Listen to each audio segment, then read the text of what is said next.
Oi, pessoal, tudo bem? Meu nome é Sara, sou médica veterinária da NatPet e hoje estamos aqui para tratar sobre um tema muito interessante: a ansiedade de separação em cães e gatos.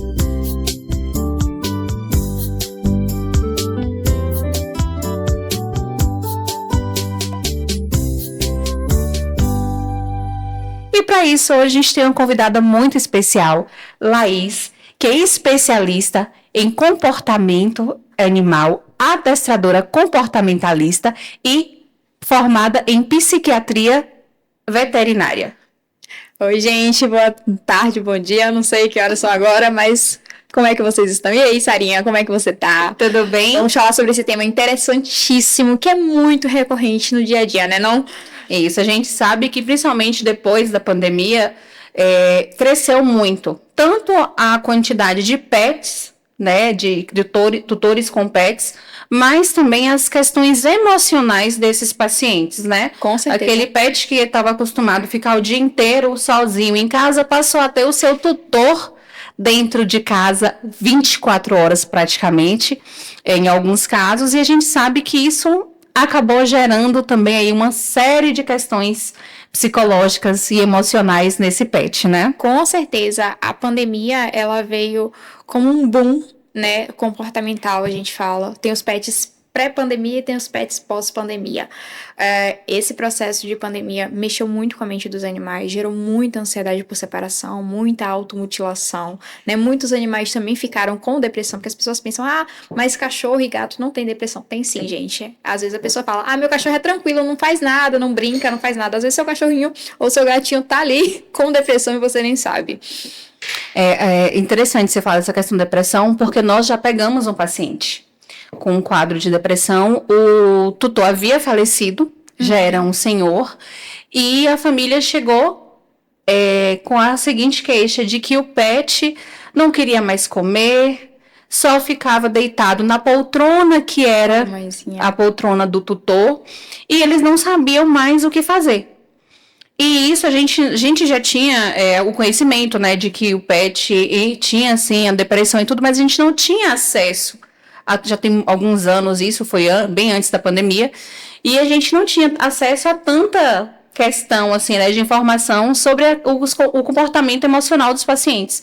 E a gente relatou para os tutores que tinham ficado com ele que era, assim, uma questão de depressão. A gente tentou tratar com medicamento, mas infelizmente esse paciente acabou vindo a óbito por conta da depressão e por conta da perda do tutor. Isso super acontece. Às vezes só o auxílio medicamentoso não é suficiente em casos assim, né? A gente tem que mudar o ambiente, porque o ambiente relembra o tempo todo da ausência de quem se partiu, né? Para esse caso específico do pet. Então a gente tem que forçar ele a sair mais, passear, entre outras atividades que a gente faz, enriquecimentos ambientais. A gente vai falar muito sobre ansiedade aqui, e eu vou falar muito sobre enriquecimento ambiental, porque o enriquecimento ambiental, assim, é uma virada de chave imensa na vida dos pets e dos tutores também.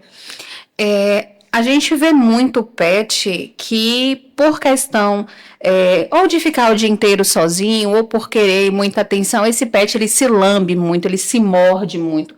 E muitas vezes realmente chega a se mutilar.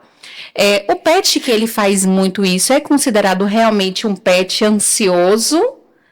Ou pode vir ali outras questões, ou só a ansiedade já caracteriza isso, Laís? A ansiedade, ela já vem com a automutilação em alguns casos, né? Não só a automutilação de lambedura de patas ou mordedura, mas também vem com casos de um cão extremamente ansioso arranhar as portas ou paredes até se automutilar e arrancar unha. Já atendi vários casos assim.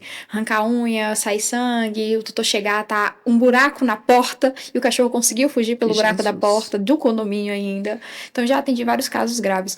Isso se caracteriza sim como ansiedade e em alguns casos pode chegar ao nível de transtorno obsessivo compulsivo, a lambedura das patas. Porque cães e gatos também podem apresentar transtorno obsessivo compulsivo. Nossa.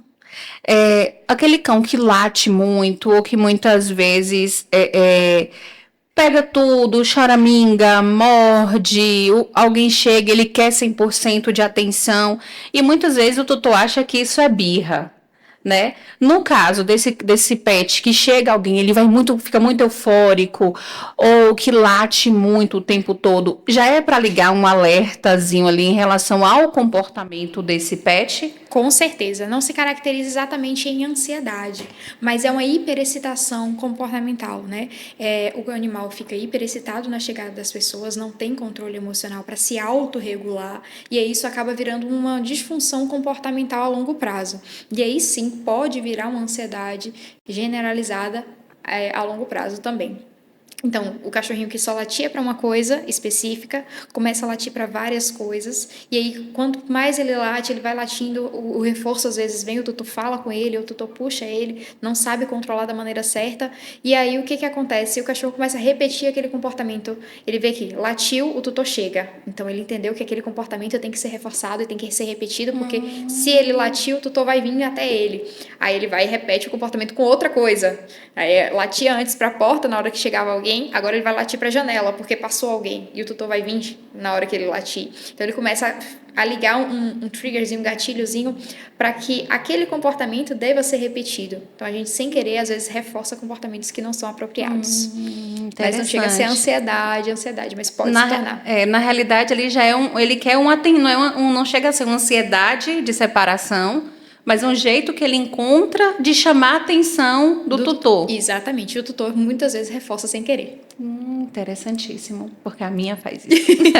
Você reforçou sem querer. Reforcei várias vezes.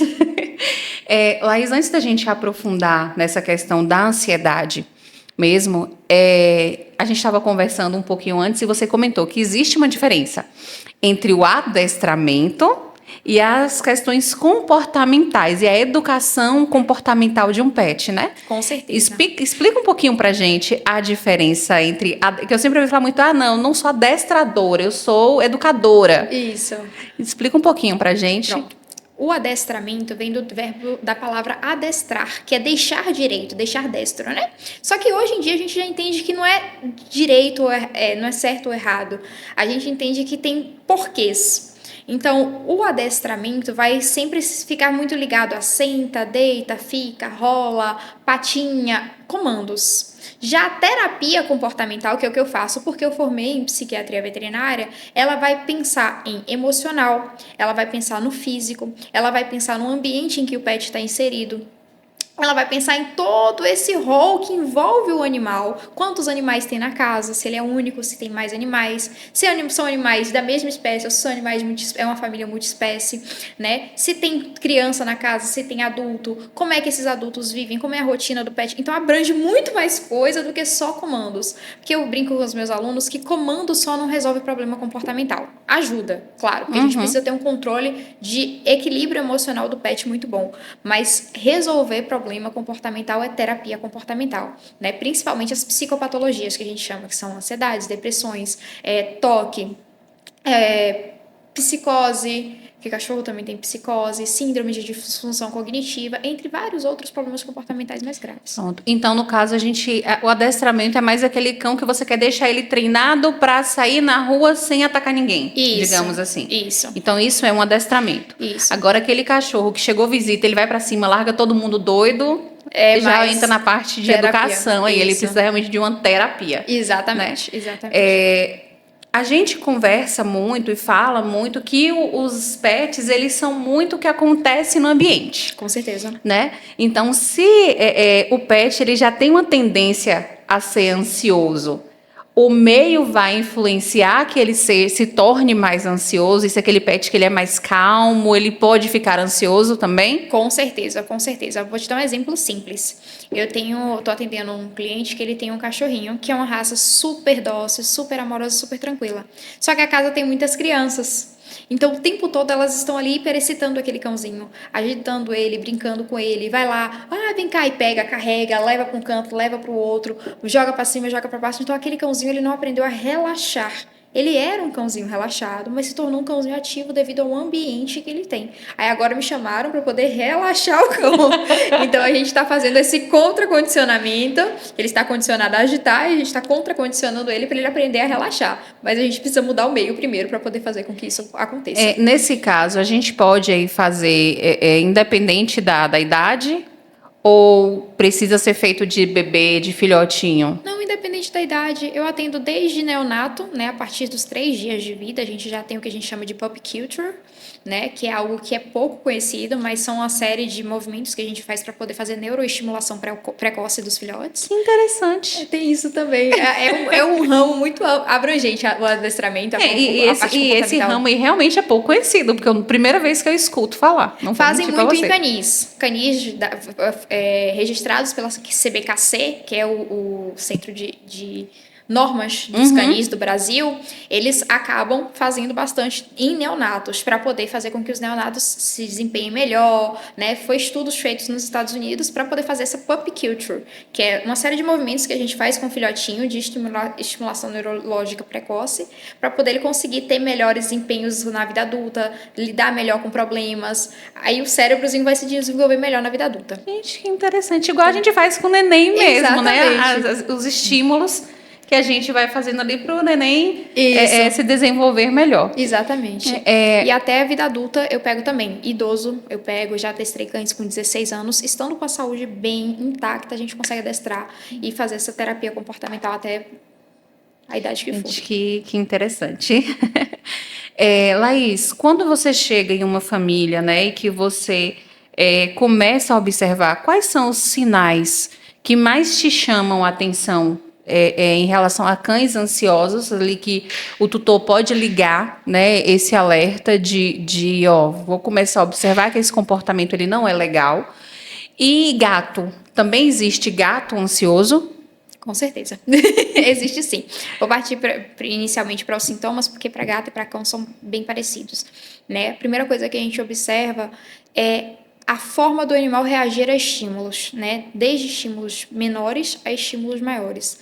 Gatos ansiosos, eles acabam se lambendo muito e fazendo xixi e cocô fora do lugar, né? Então, a parte de defecação e micção, eles acabam errando completamente. Ele começa a fazer xixi fora da caixinha, faz xixi na cama, começa a mudar. Gatos são muito mais sensíveis, então começam a apresentar esses comportamentos. Cachorro também tem essa questão de defecação e micção fora do lugar, né? A questão sanitária, eles começam a errar também. Ah, mas acertava, começou a errar. Alguma coisa aconteceu. Observe o ambiente para você ver o animal. E aí, depois dessa parte mais básica, a gente parte para a vocalização. As vocalizações são o ponto assim mais visível de ansiedade. Então a gente começa a observar um animal que vocaliza muito, um gato que mia muito e mia em momentos que não tem por que miar, né, assim na nossa mente, no nosso ambiente a gente observando. Já os cães começam a latir para tudo. O tutor tá começando a se arrumar para sair. Já vi cachorro que o tutor tá começando a se arrumar para sair. Na hora que o tutor vai sair, o cachorro começa a desesperar porque não quer ficar sozinho. Então entra nesse estado de êxtase, né? E além disso, a gente também tem os casos mais graves, que aí vem as lambeduras, vem as mordidas, que já entra um pouquinho em toque, mas pelo desespero eles acabam arranhando as portas. Teve um caso que eu fui atender, que era um Shih Tzu. Ele acabou realmente abrindo buraco na porta do condomínio, fugiu por causa de ansiedade por separação. Esse a gente teve que tratar com o medicamento. Aí ele melhorou. Aí a gente entrou com a trazodona com ele. Eu não receito, mas o veterinário acompanhando ele acabou receitando a trazodona e ele ficou ótimo depois. Num caso desse, que não é um caso simples, né? Leve. Pelo visto, não é um caso assim daquele cachorro que só dá aquela latidinha ali. Ele realmente, um Shih Tzu pequeno, né? Conseguiu abrir um buraco em uma porta para fugir. Ele devia estar num grau aí de ansiedade enorme. E de desespero terrível. Nesses casos, Laís, entra com medicação, entra com floral, essas medicações podem ser manipuladas. Como funciona esse mundo aí, então, da psiquiatria? Da psiquiatria. Ó, vamos lá. O floral a gente utiliza, assim, bastante em casos iniciais. O floral, ele pode ser utilizado principalmente dentro da água. Eu gosto de usar bastante dentro da água, porque o cachorrinho tá o tempo todo, o gatinho tá o tempo todo ali bebendo água, então o tempo todo aquela substância tá agindo no organismo dele.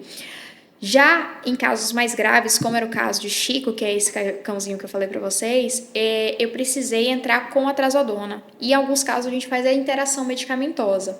Alguns veterinários aqui de Vitória da Conquista, eles conseguem fazer esse trabalho junto comigo, porque eu não receito, falo novamente. Eu tenho conhecimento, mas eu faço em acompanhamento com o veterinário. O veterinário é quem receita tudo.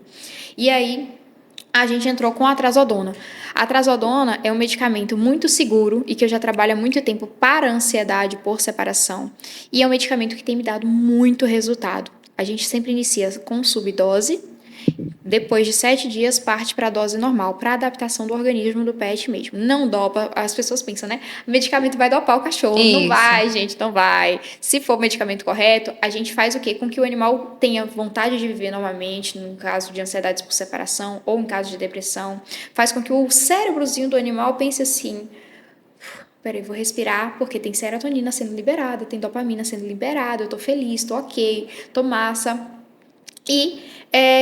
E ele também fica predisposto a aprender. Porque não adianta nada a pessoa falar, lá, eu quero adestramento, eu quero fazer o meu cachorro resolver. Aí a gente faz o animal ter experiências novas, gera novos estímulos, bota enriquecimento ambiental, bota um monte de coisa, mas o cérebro do animal não está preparado para receber aquelas informações. E aí fica travado no adestramento. É aí que eu falo, agora é a hora da medicação, vamos tentar entrar?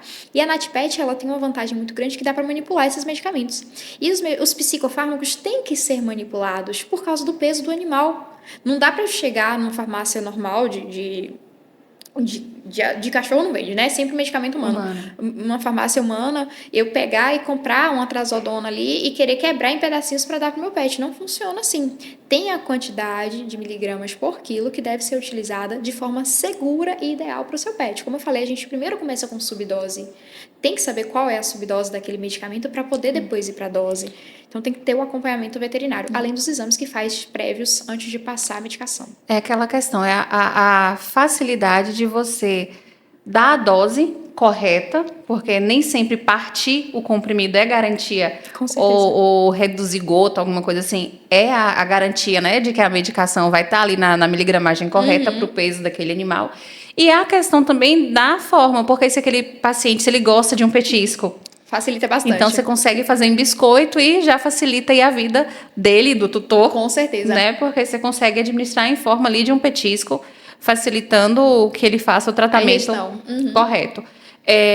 Para cão e gato, lá no caso, a ansiedade de cão, a gente está muito acostumado no sentido daquele cachorro que late muito, se lambe muito.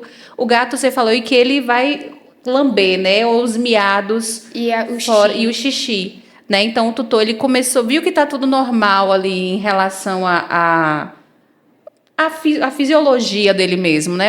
Já fiz check-up, ele continua, o trato urinário tá bem, tá comendo, nananã, mas tá se lambendo demais, tá miando, então procurar aí já é um sinal. É isso. E eu adestro gatinhos também, então eu foquei. Eu foquei nessa parte porque não tinha ninguém aqui que realmente pudesse abraçar essa linha felina, né? Além de Dr. Alex, que ele faz a parte de clínica especializada em felinos, mas eu fui para a parte comportamental.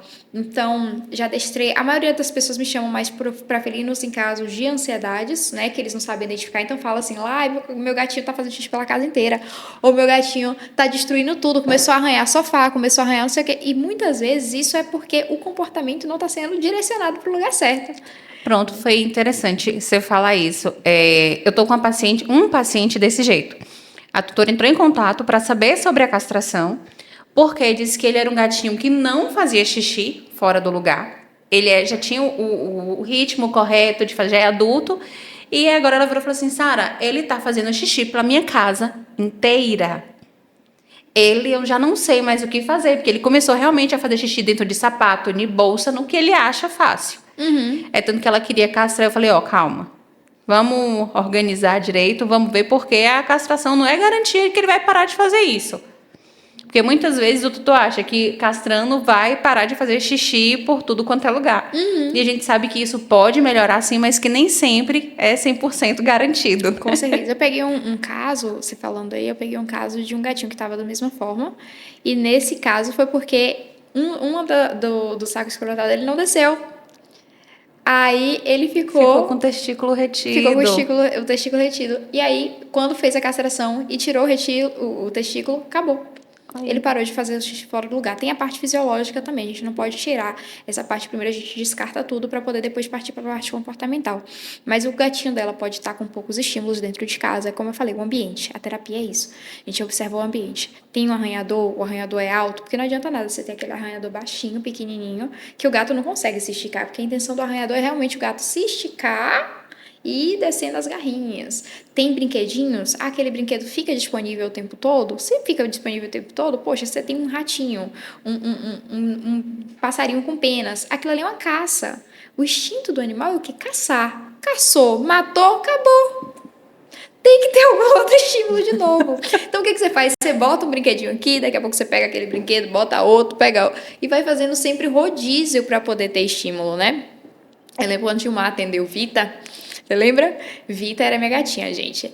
Vita acabou falecendo, vindo a óbito, mas ele fez uma castração perfeita nela. Ela ficou, ó, sensacional, nem parecia que tinha nada.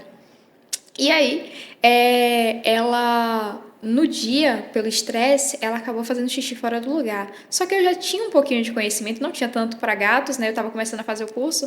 E aí eu entendi que era pelo estresse de ter ido na clínica, de ter voltado. Isso. E eu fui estimulando o enriquecimento ambiental para ela e ela foi ficando mais tranquila. E um dia ela parou de a mudança comportamental na hora. Parou o xixi no lugar errado. Mas, assim, essa parte de comportamento a gente tem que sempre estar atento, porque ele também esconde muitas coisas, esconde muitas emoções, esconde também doenças fisiológicas, né? Isso que eu ia te perguntar, se esses pacientes com ansiedade de separação, se isso pode prejudicar a saúde física do animal também. Com certeza, prejudica sim, porque, como eu falei, em casos de ansiedade por separação mais grave, já entra em psicopatologia.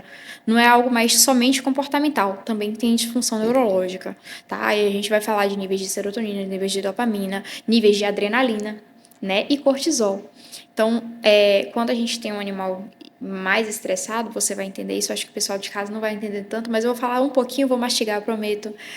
A gente tem o eixo HPA, que é a hipófise pituitária adrenal. O eixo HPA, ele é responsável por liberar adrenalina e cortisol, tá? E ele é ativado por uma área do nosso cérebro e do cérebro dos nossos cãezinhos e gatinhos chamado amígdala. A amígdala é responsável por resposta de fuga e medo. Então, quando ela fica assim, meu Deus, o animal fica, eu preciso responder a isso, eu preciso agir para a luta ou eu preciso fugir daquilo. O organismo vai liberar cortisol. O cortisol, ele é tóxico em grandes quantidades para o organismo. Então, vai fazer com que aquele animal fique extremamente estressado, né? Então, aumenta a inflamação também. Tudo tem resposta fisiológica. E a inflamação, a longo prazo, também é nociva para o cérebro e para o organismo. Certo. Nesses casos lá, como você falou assim, se eu pego, pronto, eu acabei de comprar um gatinho, ou de adotar um gatinho, ou de comprar ou adotar um cãozinho, e trabalho o dia todo, né? E não quero que ele sofra com isso. A gente, hoje em dia, como você falou da questão aí da psiquiatria, né? A gente tem já muitos pacientes que tomam ou a solução calmante, ou que ela é mais natural, então entra ali um triptofano, uma valeriana, algo mais... Ótimo. mais tranquilo para o tutor que não quer já medicar mesmo, mas a gente sabe que se esse pet fica muito tempo sozinho, que isso pode vir a acontecer, né? E hoje, com essa crescente de pets dentro de casa, a longevidade deles também, então a gente sabe que essas questões emocionais realmente se agravou, né? Então, se eu tô pegando agora um pet, mas eu trabalho o dia inteiro e eu não quero que ele passe por isso, o que eu preciso fazer? Perfeito. Primeira coisa não tem problema deixar o pet 5, 6 horas sozinho. tá? Mais que isso já é um pouquinho pesado. Mas 5, 6 horas é ok, desde que você tenha um ambiente enriquecido. Você tem ali uma bonequinha recheada, tem um labirinto. Esses brinquedos vocês podem pesquisar dessa forma que vocês vão achar.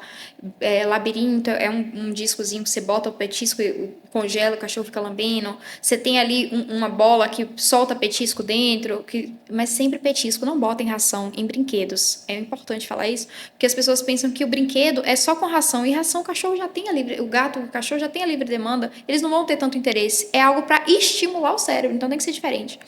Tá? Aí o gatinho tem ali um tabuleirozinho que o gatinho pode ficar batendo a patinha para poder tentar tirar, um arranhador alto. Estímulos diferentes no ambiente em que o animal está durante o período em que o tutor está sozinho. O tutor está fora e o cachorro está sozinho, o gato está sozinho. Então, se você não tiver um ambiente enriquecido, as chances de você ter um problema comportamental são muito maiores, muito maiores.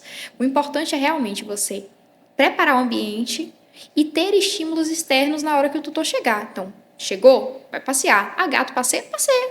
Gato tem que passear, viu, gente? Não é pra ficar sem passear com gato, não, porque gato tem que passear. Mas meu gato nunca passeou, como é que eu faço? Primeiro adapta ao peitoral, bota o peitoral e deixa ele o dia todo no peitoral, uma semana. Depois você começa a botar guia e o gato você não vai arrastando igual o cachorro. O gato ele vai e você vai atrás. Leva, né? Ele vai e você vai atrás. Você lembra que Vita passeava? Vita andava de coleira no shopping. Então, muito linda. Então, a intenção é realmente você trazer estímulos diferentes. Mas meu gato só passeia fora da coleira. Não pode, gente, né? Passeio para gato externo não é bem um passeio, é um risco que ele está correndo. É isso. Então, sempre mudar o ambiente para que o animal fique feliz, certo? E também tem a opção de creche. Para cães, né? Para gatos ainda não existe aqui em Vitória da Conquista uma creche, mas para cães, a creche é uma ótima opção para tutores que têm uma vida muito corrida. 1 ou 2 vezes na semana é suficiente. Foi interessante você falar dessa questão de rotina. A gente sabe que gato sofre muito, né? Mudou uma coisinha ali na rotina do gato, ele vai se desorganizar inteiro. Já dá obstrução. Já dá desobstrução, já dá uma cistite, já dá um taquicardia no tutor. Mas no caso de cães, se eu mudo a rotina desse cão, pode afetar nessa questão da ansiedade desse cão? Com certeza. A gente estuda muito sobre previsibilidade quando a gente vai estudar comportamento.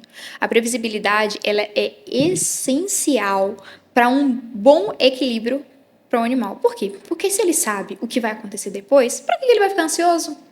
Se ele acorda de manhã cedo, pronto, acordou. Estava dormindo, acordou com o tutor. Ele já sabe que acordou, o tutor vai levar para fazer xixi, levou para fazer xixi, vai fazer o quê? Olá, vamos comer agora. Comeu, ele já sabe o que vai acontecer. Então ele não precisa ficar ansioso pelo que vai acontecer, porque tem hora para ele fazer isso. O tutor vai sair. O tutor, antes de sair, bota um brinquedinho para ele. Vamos botar o brinquedinho, bota o floralzinho dentro da água já para poder, durante a semana, ficar tranquilo, ou durante o dia ficar tranquilo. Botou o floral, pronto, já tá com a aguinha saborizada, com o floralzinho, já tá com o enriquecimento ambiental, tutor, tô indo, viu? Tchau, saiu. Para que o cachorro vai ficar ansioso? Se ele sabe que o tutor vai voltar, porque ele já tá com o brinquedinho dele, ele tá focado nas coisinhas dele, ele vai fazer as coisinhas de cachorro dele, ele não tem por que ficar preocupado. Então, na hora que o tutor chegar, o tutor chega, troca o brinquedo de enriquecimento ambiental, é o que eu falei, tem que sempre fazer trocas. Por isso que é bom ter vários de tipos diferentes. E aí troca o brinquedo de enriquecimento ambiental, trocou o brinquedinho, pronto, o cachorro já ficou tranquilo, vai passear, bota o peitoral, enquanto o tutor está se arrumando, o cachorro está acalmando a ansiedade do peitoral. E aí vai fazendo todo esse processo até a hora de dormir. Chegou, tomou a jantinha dele, bota a comidinha, pronto, botou a comidinha, pronto, aí vai descansar. Momento de relaxamento para descansar. Lai, eu tenho um gato, eu tenho um cachorro que é ansioso demais em casa. E eu vou receber uma visita, vou ter alguma mudança na rotina. O uso do floral de mudança, se eu tenho o floral de mudança, né, e adaptação, e começar a fazer uso antes dessa visita chegar, isso me auxilia? Com certeza. Só que aí você vai ter que fazer um uso um pouco mais prolongado. Isso, então, por exemplo, eu sei que eu vou receber a visita daqui a 15 dias, digamos assim. Pronto. Mas você pode fazer, por exemplo, às vezes você não tem tempo desses 15 dias. Você pode fazer antes também. Você pode, de manhã, vai receber a visita de tarde. De manhã, você já começa a dar o floral para ele. Dá uma quantidade indicada no rótulo. E aí, você vai dando e bota o enriquecimento ambiental junto. Porque você tem que melhorar o ambiente para poder conseguir lidar com aquele estímulo que vai ter. Então, você aumenta o gasto energético do cão ou do gato e ajuda com o óleo, o floral. Vocês têm óleo essencial também, não tem? O óleo essencial também é maravilhoso, gente. Eu sou apaixonada por óleo essencial, viu? O óleo essencial você pode usar junto do floral também. Bota o óleozinho essencial atrás da orelha, na parte de trás. Nunca na parte da frente, viu, gente? É na parte de trás, só para poder sair o cheirinho e na barriguinha. Bota de manhã cedo, pronto. Deu floral, durante o dia todo ele já vai ficar bebendo floral e já vai estar calmo por causa do óleo essencial. Quando for de noite, a visita chega e você vai fazendo todo o enriquecimento ambiental também na presença da visita. Ai, quase que não sai. A gente que lida, né, muito com essa rotina, a gente pega muito caso.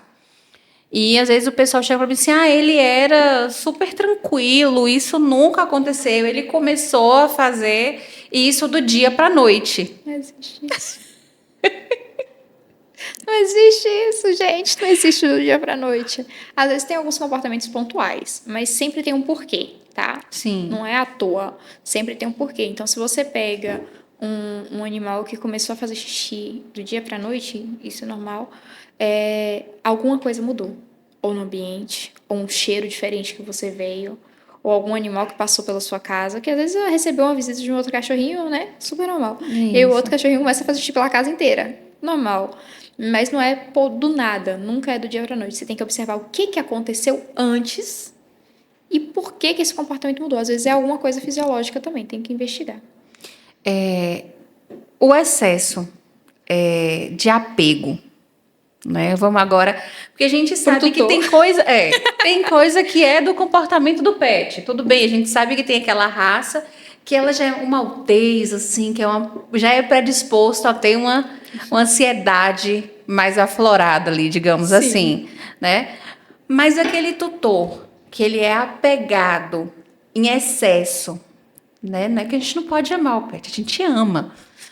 Mas aquele tutor que ele é extremamente apegado ali, ele vai também desencadear aí um comportamento diferente nesse pet, ele vai, além da ansiedade, né? Ele pode gerar algumas outras coisas emocionais no pet? Com certeza, com certeza. O tutor, ele, quando é muito apegado ao cãozinho ou ao gatinho, ele também super protege demais.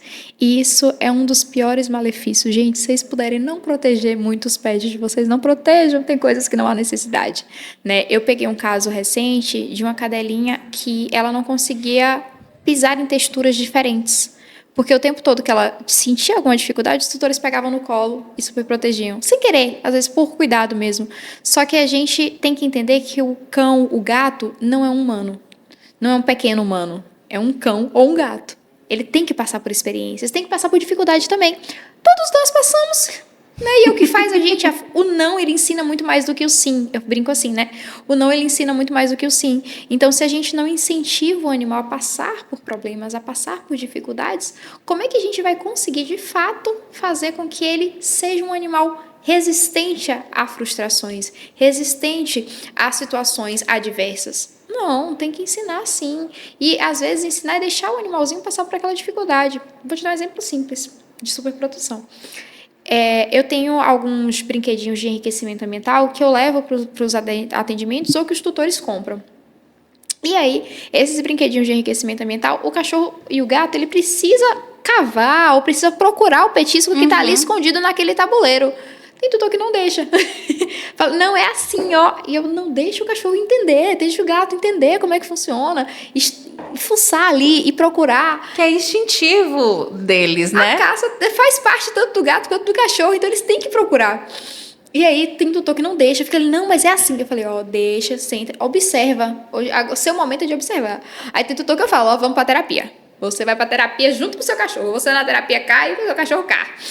A gente brinca, a gente fala que muitas vezes quando o pet está tomando floral, o tutor também é para tomar um floral. Tem que ser. Tem tutor que tem que ser, não tem jeito. Então, na ansiedade, para os tutores, o ideal realmente é o enriquecimento ambiental, né? Entender aí a rotina, o que cada pet mais gosta e vir fazendo uso de floral, de Óleos essenciais. brinquedos, óleos essenciais, isso tudo vai auxiliar esse pet aí, né, nessa questão de lidar com essa ansiedade. Com certeza, com E certeza. aquele pet que ele é ansioso não só por conta da separação, mas ele é ansioso porque ele passou por um trauma. Eu acabei de resgatar esse pet da rua, então ele tem uma ansiedade ali, uma carência, porque ele já foi abandonado, digamos Pelo medo de assim. Então abandono. ele vai ter uma ansiedade ali no sentido, aquela ansiedade de carência dele já vai vir no sentido de ser abandonado novamente, né? Eu gosto muito do medo e trauma, meu chameguinho, porque Tem o de adaptação e mudança também ajuda muito. Eu Tem. tô lendo aqui, gente, porque é muita coisa. Eu sou apaixonada nisso aqui. Mas tem o de adaptação e mudança ajuda muito, tá? O de medo e trauma também vai ajudar muito. E, em alguns casos, o de desânimo e preguiça. A depender, tá? Esses daqui vão ajudar bastante. Por quê? Porque o floral, ele vai trazer... Ele também... As pessoas pensam que o floral é só uma gotinha, é só uma aguinha. Não é, gente. Tem base científica, por isso é importante a gente falar isso, né, Nath? Ou, né, Sarinha? Nath pede na cabeça. Né, Sarinha? Então, a gente precisa lembrar que isso daqui é como se fosse uma medicação natural. É um homeopático, né? Isso. Então, a gente tem que lembrar isso, que é essencial. É uma medicação. Exato, né? exato. As pessoas pensam que não é, não sei o quê. Mas não é. É mais leve, claro que é mais leve. É para casos iniciais e casos mais graves. A gente, às vezes, tem que entrar como manipulado. Mas que, em alguns casos, ajuda sim. Eu usava muito na creche. Os cachorros mudavam da água pro vinho quando eu usava floral. E era o tempo todo. Todos os dias eu botava. E melhorava bastante. Eu gosto muito. A gente já teve casos de paciente que... Porque eu perguntei, né? Dessa questão, dessa ansiedade desse paciente que foi resgatado. Porque a gente teve o caso de um paciente que ela foi tirada da rua. Ela não tinha tanto contato com o humano, né? E quando utilizou o floral, o medo e trauma, ela se permitiu, né? Foi se deixando tocar mais, acariciar e tudo. Então, eu imagino que o medo dela ali, a ansiedade dela por ser abandonada de novo, devia ser muito grande. Com certeza. Né? E aí o floral auxiliou nesse destravamento. Isso, nesse relaxamento aí, sem a necessidade de um medicamento mais forte, né? Não, mas floral é maravilhoso. Floral e óleo essencial, os dois juntos, se você souber usar bem. E o de triptofano com valeriana também ajuda muito em alguns casos. Ajuda muito, porque o triptofano, ele induz ao sono também, né? Melhora o sono. E cães que têm medo, cães que têm ansiedade, eles não conseguem dormir bem. Tem isso, viu, gente? O sono para animais que têm medo, ansiedade e depressão é um regulador extremamente importante. Cães depressivos dormem demais, cães ansiosos dormem de menos. E quando dormem... parecido com o ser humano, né? E quando dormem os ansiosos, eles dormem pouco. E é sempre um sono vigília. Tá o tempo todo ali em alerta, acorda com qualquer coisinha. E é um dos principais pontos que a gente observa também na anamnese. Lai, para encerrar o nosso bate-papo, para você, o que você aconselha para esse tutor que está aí nessa jornada, que está ou querendo pegar um cãozinho e um gatinho, ou que começou a perceber que está acontecendo alguma coisa diferente no comportamento desse pet? O que ele pode fazer para melhorar a qualidade de estímulos desse pet? Pronto. A primeira coisa que você tem que fazer quando você quer pegar um cãozinho, vamos do quer pegar até o do que já tem. Quando você quer pegar um cãozinho, é buscar informações, tá? Se você quer um animal, você tem que ver se você... Um cãozinho ou um gatinho, né? Também tem isso. Se você quer pegar um animal, você tem que ver como é a sua rotina. Você vai ter tempo para se dedicar àquele animal, porque é uma vida que você tá pegando, uma vida que dura 16, 17 anos, até mais, né? Dependendo da raça, do porte, dura até mais. Então, e eles têm também aquela questão muito de adaptação, né? Tem aquele pet que realmente se a pessoa for escolher por um pet de raça, né?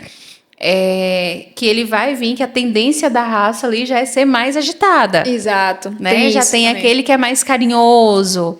Né? Então, isso tudo influencia também no que ele vai apresentar de comportamento lá na frente. Com certeza. As pessoas pensam, mas é bonitinho, mas será que é o que você quer? Tem gente que acha bonitinho o Lulu da Pomerânia, por exemplo, mas que é um cachorro calmo. O Lulu da Pomerânia não é calmo. Tem alguns com a personalidade calma, mas em sua maioria, a maioria late muito, agitado pra caramba. Temperamento forte. Temperamento forte, tem uns que são agressivos e ninguém fala sobre. Mas é estudar a raça antes de pegar, se você for pegar um cão de raça. E se você for pegar um cão adotado, algum SRD, né, um vira-latinha, você pega já observando o temperamento dos pais e observando como é o animal dentro da sua casa, sua rotina. Eu falo muito que vem do tutor, sabe? Não falo muito do animal tanto porque mesmo que tenha um temperamento agitado, o tutor consegue mudar isso dentro de casa. Então, se você tiver bastante enriquecimento ambiental, desde cedo você já pode usar o floralzinho, pode usar o óleo essencial. Né? Tem um aluno meu mesmo que eu uso o óleo essencial dele, eu comecei a tratar desde novinho, de filhotinho, 3 meses, chegou em casa, eu já comecei a tratar. Ele usa óleo essencial desde cedo, e desde cedo o óleo essencial funciona com ele. Aí, quando para de funcionar, a gente para de usar um tempinho para o organismo tomar aquele susto de novo e volta a usar. Mas é um ponto de relaxamento, porque a gente associou o óleo e o floral ao relaxamento. Então, eu botava musiquinha calma, fazer essa associação. Então, ele condicionou ao cheiro ao relaxamento. Entendeu? Tem como fazer isso também. É uma técnica que a gente utiliza. Já tutores que já têm animais e querem trazer mais um relaxamento, diminuir essa ansiedade deles, a gente realmente tem que enriquecer o ambiente. Enriquecimento ambiental é a chave para tudo. Resolve quase todos os problemas comportamentais.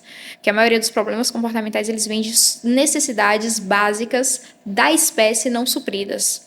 Tá? Então, é um roer, um cavar, um lamber, que às vezes o animal não tem onde descontar e aí fica ansioso por causa disso. Né? Entendeu?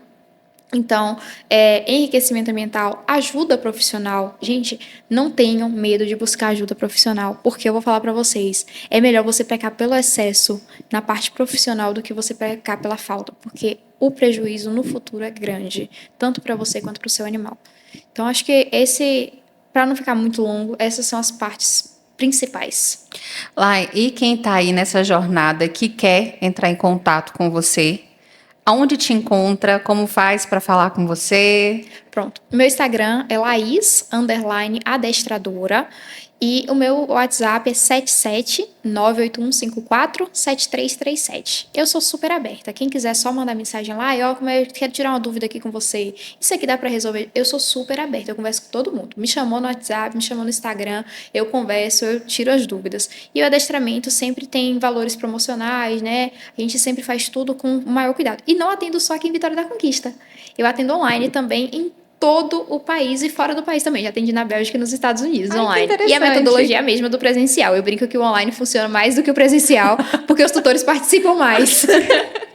Porque às vezes no presencial nem sempre o tutor pode estar, né? Então, às vezes quem tá é o filho, é o funcionário. Isso, mas alguém tem que me acompanhar. Justamente por causa dessa troca para o tutor, de conhecimento do tutor. Mas o online tem seu lugar, não vou mentir não, porque o tutor ou faz, que eu não tenho lá presente. Aqui, às vezes, o tutor ainda fica com preguiça. Não, lá e faz aí e tal. Mesmo eu pegando no pé. Mas então, os dois funcionam da mesma forma, a mesma metodologia. Então, ficou bem claro pra gente, né, que a ansiedade de separação vai muito além de um comportamento inconveniente.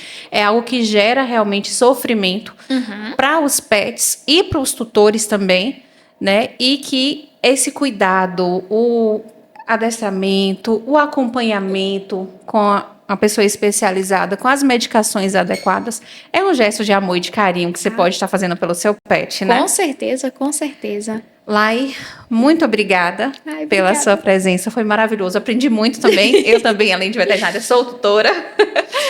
Já tinha uma paixão pelos meus florais, agora aumentou. E você que gostou, que quer saber mais, que quer acompanhar ou que ficou com dúvida, pode deixar a sua dúvida nos comentários, no nosso direct. Segue o nosso canal para você estar acompanhando sempre essas diquinhas. Segue aí, gente. Sarinha, muito obrigada. Eu tô com o Nath na cabeça por causa do Nath Pet, tá vendo? Nath Farma, muito obrigada, Sarinha, por tudo, por tudo. Eu tô muito feliz de ter participado aqui. Espero que eu tenha tirado as dúvidas de vocês também, né? Eu sei que é muito detalhezinho. Vai falando uma coisa, vai surgindo uma dúvida ali, uma coisa ali que vai linkando uma na outra, e a gente vai lembrando de outras coisas. E se deixar, a gente fica a tarde todinha aqui conversando. Desse jeito. Mas esse tema é realmente um tema muito abrangente. É o que eu já falei. Se vocês quiserem, vocês podem me mandar mensagem no Instagram, no direct, tá? No WhatsApp também. Eu sou muito aberta e já atendo em todos os lugares, gente. Então podem ficar despreocupados. Independente da idade. Não precisa ser nem novinho e nem velhinho. Qualquer idade eu atendo. Pode me chamar que eu tô colada. Lai, brigadão. Obrigada, E meu foi um amor. prazer ter você aqui. Idem.